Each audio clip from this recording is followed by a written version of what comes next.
Now, the chairman of Ukraine's parliament has called on the world to impose a no-fly zone over Ukraine. The action, however, has been dealt with hesitation at the moment.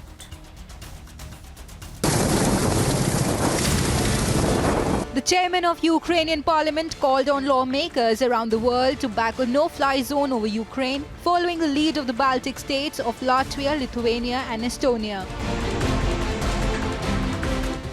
We call on you to mobilize the potential of the members of your national parliaments to stop Russia, to put an end to death and destructions, and to stop war crimes being committed against the Ukrainian citizens, women and children by Russian invaders. Parliaments of three Baltic states, Latvia, Lithuania and Estonia, see last week a great example of what members of parliaments could do. You can call on your governments to create a non-flying zone over Ukraine. You should do this for the sake of millions of people in Ukraine and for the sake of European and world security. He said that over 100 children have been killed since the beginning of the Russian invasion of Ukraine in late February. The Russian regime is striking our capital, Kyiv, and many other cities and towns, hitting civilization infrastructure and killing innocent people, the elderly, women and children. Over 100 children have already been killed by the Russian invaders. NATO argues that imposing a fly zone would escalate the conflict and lead to a direct confrontation between nuclear powers.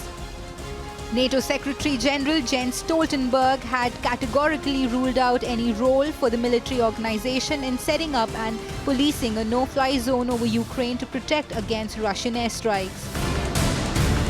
Agency report for Republic TV.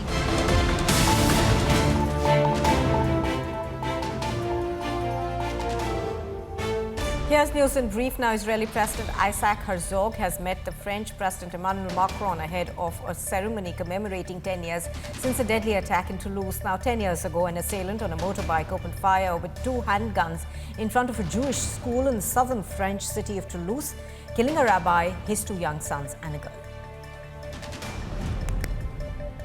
Police in Arkansas say that at least 1 person has been killed and 24 people have been wounded in a shooting outside a car show. Arkansas State Police have said in a news release Sunday that 1 person was in custody and authorities were searching for others who may have fired into the crowd. Japanese Prime Minister Fumio Kishida was in Cambodia for talks with his counterpart Hun Sen to deepen relations with one of their closest partners in Southeast Asia. The Israeli Prime Minister Naftali Bennett has warned against lifting a terrorism designation on Iran's Parliamentary Revolutionary Guard.